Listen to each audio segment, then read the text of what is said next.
Bueno, Sánchez, te estaba molestando porque hay una... no sé, se hizo un llamado, un urgimiento del Sindicato de Periodistas del Paraguay a aprobar la ley de protección a periodistas, pero en el marco de la presencia de la Comisión Interamericana de Derechos Humanos. Y lastimosamente, hay que decirlo, acá tenemos, en este mismo momento que estamos hablando, 3 periodistas amenazados. Nuestro antiguo compañero Carlos Benítez, nuestro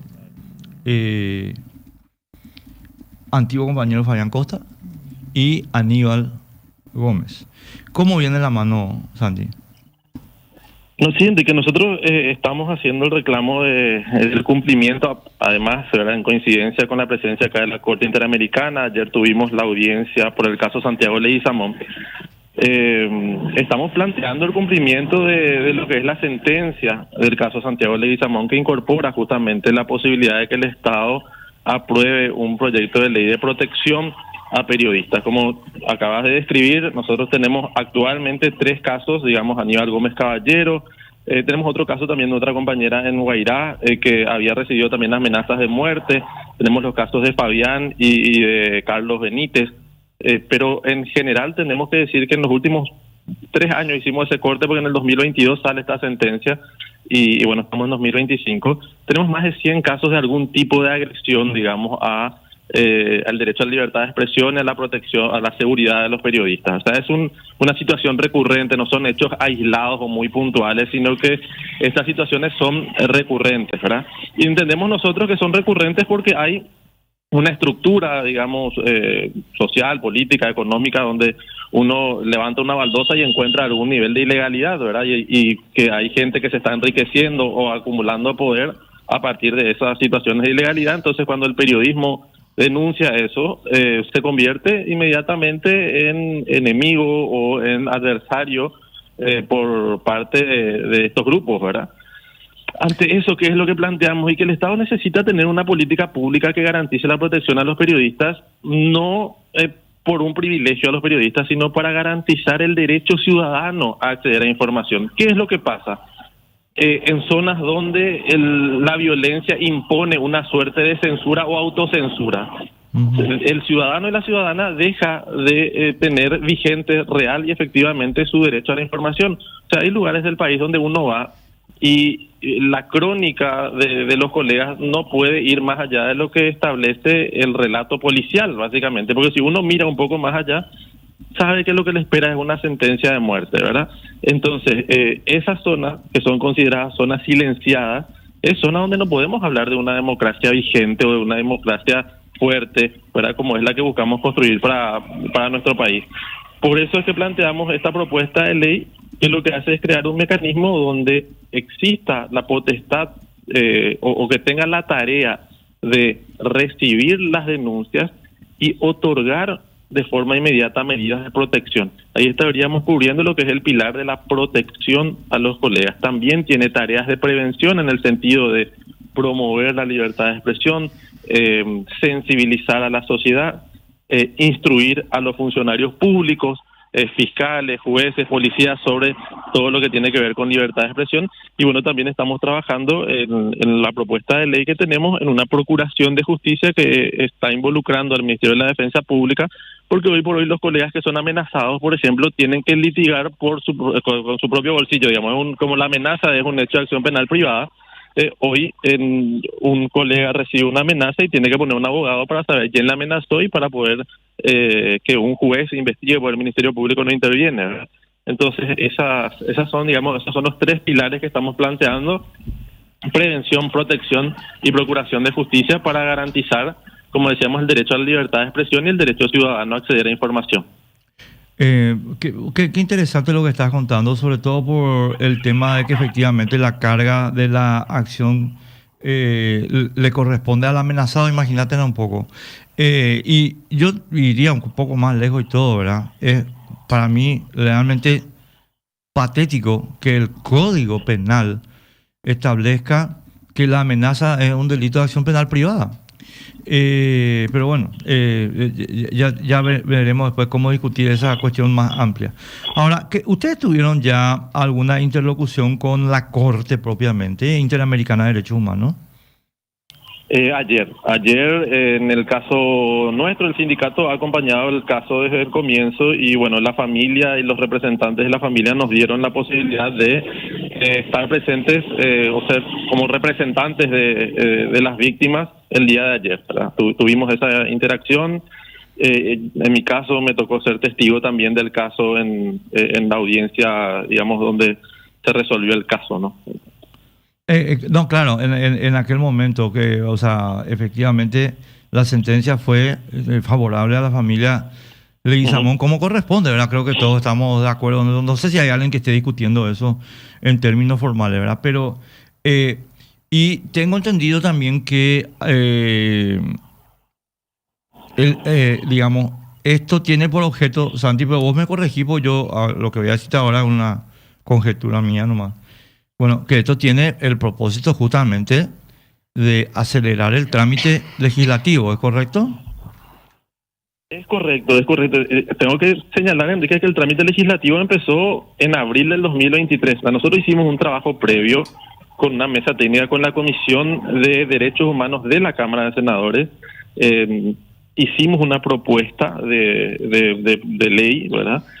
Esa propuesta recibió el apoyo de legisladores que estaban en la legislatura anterior y se termina presentando formalmente, ¿verdad?, para su trámite legislativo el 26 de abril del 2023. Desde ese momento hasta hoy hemos tenido audiencias públicas, encuentros, debates, espacios de socialización. Y bueno, después de estos últimos casos, y creemos también que a partir de la presencia acá de la Corte, se dio como una... se tuvo mayor sensibilidad por parte de los legisladores, ¿verdad? La Comisión de Derechos Humanos esta semana, de senadores, esta semana dictaminó favorablemente y se planteó tratar la propuesta de ley en 15 días, ¿verdad? Es lo que hay aparentemente un acuerdo entre las bancadas de que se va a tratar la propuesta de ley y bueno, se evaluarán se evaluará el proyecto y si hay también propuestas de modificaciones. Hay de hecho propuestas de modificación. Nosotros tenemos la propuesta de que lo que hablábamos recién, ¿verdad?, que lo que es amenaza y las agresiones contra periodistas pasen a ser de acción penal pública. Hay otros sectores que dicen que no, que con la presencia de la defensa pública como un garante del acceso a la justicia ya es suficiente. Y bueno, estas cuestiones hay que debatirlas, ¿verdad? Y vamos a debatirlas y vamos a ver de tratar de sacar el mejor proyecto posible. Santiago, con esta ley de ser aprobada, ¿cómo se actuaría, por ejemplo? O sea, ¿se tendría un protocolo especial de actuación en casos como los que tuvimos la semana pasada con Aníbal Gómez, con Fabián Costa, con Carlos Benítez? ¿Se establece algo en especial? Sí, Sara, quiero contarles más o menos qué es lo que sucede hoy para explicar qué es lo que nosotros planteamos, ¿sí? Okay. Lo que sucede hoy es que existe lo que se llama Mesa de Seguridad para Periodistas, que es un espacio donde recepcionamos habitualmente denuncias de colegas que tienen algún tipo de amenaza, ataque, agresión, ¿verdad? Digo recibimos porque también hay que decir que en muchos casos los compañeros no quieren hacer las denuncias directamente ante los órganos estatales porque muchas veces son los mismos órganos estatales los que están siendo investigados o los responsables de estas agresiones o estas amenazas, ¿verdad? O sea, vos le estás investigando al comisario y no te vaya a la comisaría a denunciar la amenaza, ¿verdad? Pues tenés la sospecha de que de ahí luego proviene la situación, ¿verdad? ¿Qué es lo que sucede cuando recibimos una de estas denuncias? Y lo que sucede es que nosotros planteamos ante la mesa y muchas veces el Ministerio Público dice, bueno, sí, hay que ponerle una protección a esta persona, a este periodista que recibió una amenaza o cuyo casa fue baleada o lo que sea, ¿verdad? Uh-huh. Esa pedido de protección pasa a la policía. La policía te puede decir, sí, dispón, después pueden pasar días, horas o semanas, ¿verdad? Y te dice, sí, dispongo que se le proteja al periodista tal, en su casa, ¿verdad? Como el caso de Carlos, en su casa le pusieron una protección, por más que el oficio decía que tenían que protegerlo permanentemente, el oficio fiscal, ¿verdad? Claro. Él no tenía acompañamiento policial, custodia personal, digamos, o sea, él salía de su casa y no tenía ninguna protección. Y eso pasa así permanentemente, o pueden pasar meses para que la policía, para que el oficio llegue a la comisaría local, de ahí venga a la comandancia dictamine si es que corresponde o no, vuelva a la comisaría y le diga si es que tenés un personal disponible, cuidarle a esta persona o hacer guardia en su casa o acompañarle. Y hay un montón de falencias. Una es el tiempo que puede pasar hasta que se disponga eso. Otra es que muchas veces, como decía, se le pone un guardia a los compañeros en su domicilio. Salen de su domicilio, están desprotegidos. O no tiene la custodia que le ponen, no tiene combustible, ¿verdad? No puede acompañar a ningún lado. Entonces, lo que buscamos es subsanar esa situación con un mecanismo que reciba las denuncias, pero que tenga potestad de ordenar medidas de protección, no de plantear o de proponer, sino que ordene medidas de protección, que tenga recursos suficientes para garantizarle esas medidas de protección, para darle un chaleco a los colegas, para ponerle un vehículo a los colegas, para, en el caso de que ya sucedió, de tener que sacarle del lugar donde está trabajando, poder llevarle a un lugar seguro, también poder garantizarle la continuidad de su trabajo, porque si no el resultado es el mismo, el acallamiento del periodista, ¿verdad? Son todos casos que ya han sucedido, o tener que sacarle que su familia necesita seguir un tratamiento médico. Pongo el caso de un colega en Pedro Juan que hacía su tratamiento en Punta Porá, tuvo que salir de ahí porque recibió amenazas y después tuvo que volver porque no tenía dónde continuar su esposa el tratamiento médico que hacía en Punta Porá, ¿verdad? Entonces, tener en cuenta todo eso para tener una respuesta efectiva. Y en los casos donde ya sucede, bueno, que inmediatamente se puedan tomar las medidas de protección, proteger a los compañeros, como el caso de Fabián, de Carlos, que, repito, estos son casos donde muchas veces actúa el Estado mucho más rápido porque son casos que tienen mayor impacto, ¿no? O sea, más visibilidad. Claro. Pero hay un montón de casos donde esto no sucede, ¿verdad? Y por eso es que planteamos que este mecanismo reciba las denuncias, ordene las medidas de protección y tenga recursos para garantizar esa protección, así como también pueda hacer una evaluación clara del riesgo, porque hoy pues no existe eso. Hoy es, digamos, según el parecer del fiscal o según el parecer del policía de la zona, no es muy claro cómo se determinan los mecanismos, las medidas de protección. Lo que queremos es que haya un cierto estándar de evaluación de riesgo y se pueda dar a cada uno la protección necesaria, ¿verdad? No es lo mismo quizá una amenaza de un mesitero en Cacupé, por decirlo de alguna manera, que de un narco en Pedro Juan Caballero. Todas las vidas valen lo mismo, obviamente sí, claro. Pero los niveles de exposición son distintos y los niveles de evaluación de riesgo hay que hacerlos, ¿verdad? Santiago, hoy en día, ¿cuántos periodistas han denunciado hechos de violencia? No sé si en este año o si tienen algún tiempo estudiado o con estadísticas acerca de cuál es la situación actual de los periodistas en Paraguay en ese sentido. Bueno, sí, la Mesa de Seguridad tiene un observatorio donde se recopilan mayormente los datos de agresiones y situaciones de agresión al derecho a libertad de expresión en general, ¿verdad? De allí es que nosotros tenemos la cifra, decíamos, el corte de 2022 a hoy, porque 2022 es el año en que salió la sentencia al caso de Santiago Leguizamón. Tenemos más de 100 casos, Sara, ¿verdad? Tenemos más de 100 casos de colegas que han sufrido algún tipo de ataque en su derecho a la libertad de expresión, ¿verdad? Ya sea desde ataques judiciales hasta agresiones, amenazas, golpes, hostigamientos, diferentes formas, digamos, de ataques. Y también acá quiero mencionar algo que hay mucha responsabilidad por parte de actores del Estado, principalmente en su discurso público, ¿verdad? Nosotros estamos ante el periodo legislativo con mayor cantidad de agresiones hacia colegas en el recinto legislativo, ¿verdad? ¿Qué mensaje da eso a la sociedad y al resto de la sociedad en general, ¿verdad? Tenemos un presidente de la República que estaba haciendo, o que de forma totalmente errada y desconociendo preceptos básicos, hace señalamientos hasta trabajadores de prensa endilgándoles la línea editorial del medio para el que trabajan, ¿verdad? Y eso no está bien, ¿verdad? No está bien porque, de vuelta, el mensaje que da la sociedad es los periodistas son responsables de la línea editorial y merecen ser escrachados o agredidos por la línea editorial del medio donde trabajan, y eso no es así.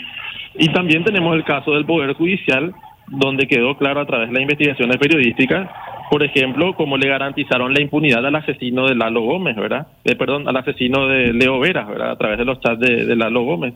que intervino para que el caso no se estudie en Asunción, se lleve a Pedro Juan y se le garantice la impunidad. El señor cruzó la frontera, nunca más se le detuvo. Hoy que la esposa de Leo Veras había hecho, también recordarán la denuncia respecto a la participación de actores políticos en esa maniobra. La esposa está también amenazada de muerte, igual que Aníbal, ¿verdad? Que de allí, digamos, empezó esta situación también, ¿verdad? Entonces hay, en el clima, digamos, de hostilidad que se vive, hay una responsabilidad muy grande del Estado, además de lo que ya mencionábamos, que uno en Paraguay rasca un poco y encuentra alguna ilegalidad de la cual alguien se está beneficiando. Bueno, hay algunas cuestiones. En términos generales, perdón, Sara, voy a preguntar algo. Santi, que yo quiero plantear como elementos que a mi modo de ver hay que estudiar en el proyecto, ¿verdad? Primero, en términos generales, completamente de acuerdo. Sobre todo en esa primera parte que dijiste del tema de la denuncia, ¿verdad? Porque a mí me parece un escándalo que esto sea acción penal privada. Porque, entre paréntesis, la Constitución, artículos 26 subsiguientes y concordantes, establece que el rol de información a la opinión pública tiene rango y función constitucionales. En consecuencia, a mi modo de ver, la ley tiene que reflejar la disposición constitucional y operativizarla, digamos. Entonces, esa cuestión yo no voy a discutirla contigo porque estoy totalmente de acuerdo. Ahora, hay algunos elementos nomás que a mi modo de ver hay que, a mi modo de ver en el proyecto de ley hay que, ¿cómo decirlo? Subsanar. Voy a usar una expresión. Vos sabés, Santi, yo tengo mi posición muy jugada sobre algunas cuestiones y no puedo dejar pasar esta entrevista que gentilmente estás dándonos para señalar, lastimosamente acá, por ejemplo, en la integración de la Comisión de Protección de Periodistas, estamos metiendo gente que no tiene nada que ver con el negocio periodístico. Un representante electo por organizaciones de la sociedad civil. ¿Para qué? Para que esté el badulá que Óscar Ayala Amarilla acá metido otra vez, pico. Perdóname, no está bien. De periodistas, Enrique. Un representante de organizaciones de periodistas y una de derechos humanos. Es lo que dice si estás leyendo el documento. Sí, claro. Un representante electo por el gremio de periodistas, nada que discutir, es obvio, es lo lógico, ¿verdad? No, nada que discutir. Pero después el F, inciso F del artículo 8, es un representante electo por organización de la sociedad civil. ¿Por qué? No tienen por qué estar ahí. O sea, no tienen por qué estar ahí. Creo que van a agregar elementos de discordia en vez de elementos de cohesión. Y finalmente el G, una persona de comprobada experiencia y conocimiento en temas de libertad de expresión. ¿Quién, pico? O sea, a ver, vos podés tener un criterio sobre quién es esa persona, Santi, que estás en un posicionamiento X del espectro y yo que estoy en un posicionamiento Y del espectro, puedo tener otra cuestión muy distinta. Entonces son elementos que a mi modo de ver no contribuyen a una cohesión que a mi modo de ver requiere este tema. Porque mientras estamos hablando acá, estos tres amigos, les conozco a los tres, les conozco personalmente a los tres, están apretados por amenazas de muerte, boludo. ¿Entendés? Entonces, espera un momento. Yo lo que digo, vamos a trabajar sobre la cosa que nos une y hacer la cosa como que sea más expeditiva y no meter estos payasos de las ONG Yeguma en esto para que los tipos le estén jodiendo ahí con su agenda. Perdón, Santicia, pero quería señalártelo. No, gracias, que ¿me permito contestarte? Sí, claro, por supuesto. Bueno, primero quiero decir que yo no coincido con la valoración que haces, ¿verdad? Pero supongo que eso es un debate para otro momento, ¿verdad? Y quiero explicar por qué está incluido esto en la propuesta. Lo que señala la sentencia de la Corte Interamericana del caso Santiago Leguizamón es que se adopten medidas de protección a periodistas y personas defensoras de derechos humanos. Nosotros lo que consideramos es que esto es un reclamo justo en el sentido de que no solamente hoy nosotros somos víctimas de estas actitudes del crimen organizado. Podemos ver casos, recordarán ustedes, por ejemplo, el caso de comunidades indígenas en Amambay, donde desde el EPP hasta narcotraficantes habían amenazado y asesinado a líderes indígenas, por ejemplo, ¿verdad? Que necesitan y requieren ser protegidos, ¿verdad? Y que hay que tener una mirada particular hacia eso. Y así se repite este tipo de situaciones también en otros casos, que es un punto de debate. Yo no te voy a negar eso, Enrique, es un punto de debate. Ahora nosotros desde el sindicato asumimos como posición política que sí es importante garantizar la mayor protección a todas aquellas personas que por su actividad se exponen al riesgo, por su actividad en el sentido de reclamar derechos o exigir derechos al Estado o por defender sus espacios de vida. Nosotros creemos como decisión política que es importante protegerlos y que si uno duplica, digamos, o si va a crear uno para periodistas y otro para personas defensoras de derechos humanos, sería una pérdida de tiempo y de recursos demasiado importante, ¿verdad? Eso por un lado me parece importante señalarlo, ¿verdad? Que evidentemente es una situación que va a generar discusión y estamos dispuestos a dar esa discusión sin ningún problema, ¿verdad?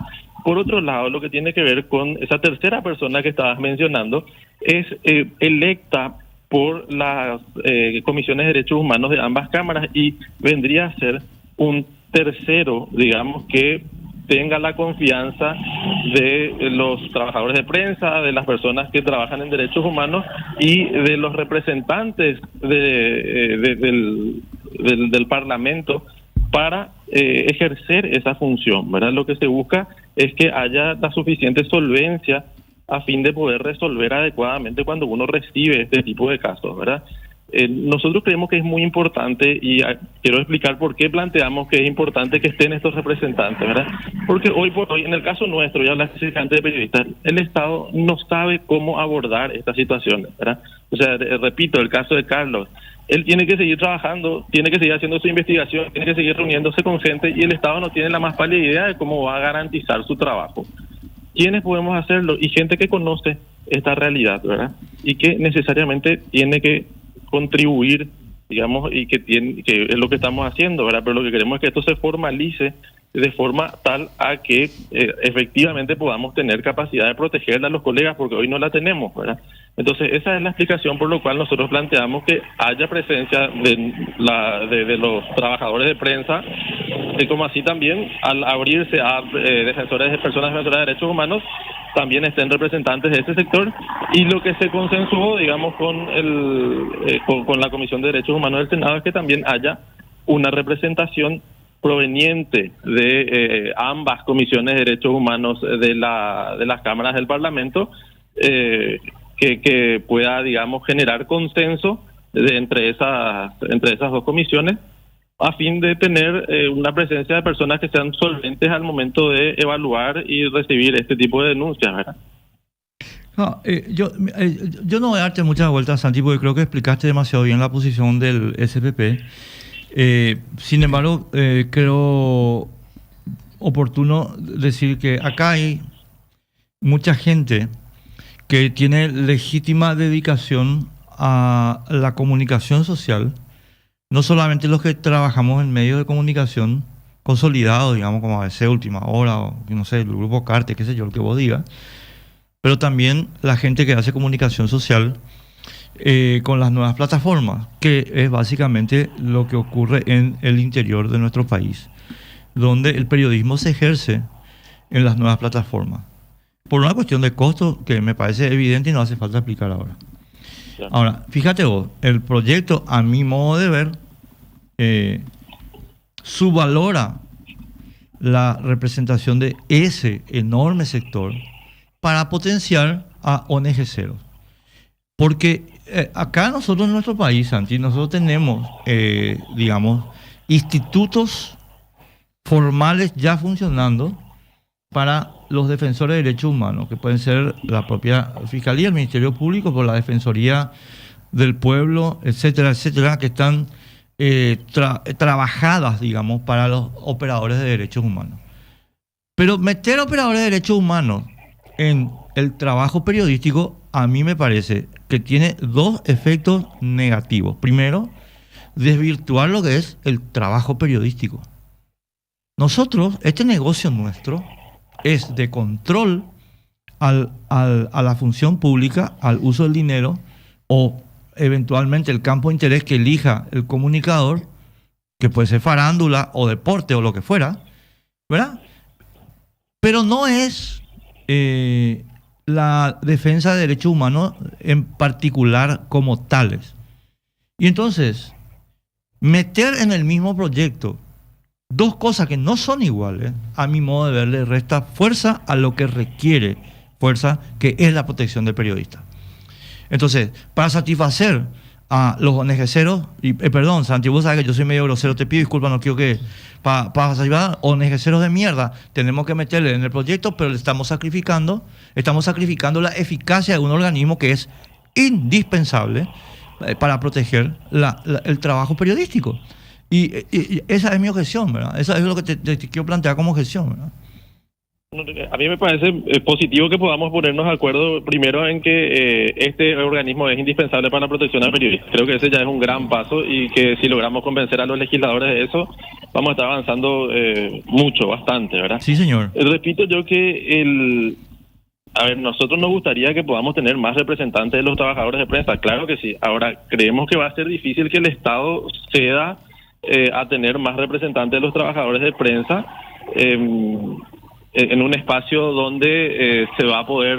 Es que tenés, Santi, te interrumpo para decirte dos cositas nomás sobre el punto particular. Pero sí. Saca, o sea, el F y el G del artículo 8, que sean periodistas y se acabó, y no ONGceros. Y ahí tenés ya 3 lugares. Pero, Enrique, ahí no hay una imposición de que no sean periodistas tampoco, ¿verdad? O sea... No sé, vos me decís una persona... No, porque va a estar terminando... ¿Sabes quién va a estar ahí? ¿Quién va a terminar ahí? Y perdón, voy a usar nombres porque lo que quiero es usarlo como sarcasmo, si me permitís. El que va a terminar sentado ahí es Camilo Filártiga, gran partidario de la censura de prensa. Y él sí que va a estar en el Consejo de Protección de Periodistas. No, perdón, no. ¿Entendés? Bueno, pero finalmente, Enrique, es debatible, o sea, la postulación de alguien también va a ser controvertida, en cualquier caso puede ser controvertida, no hay ningún inconveniente con eso, ¿verdad?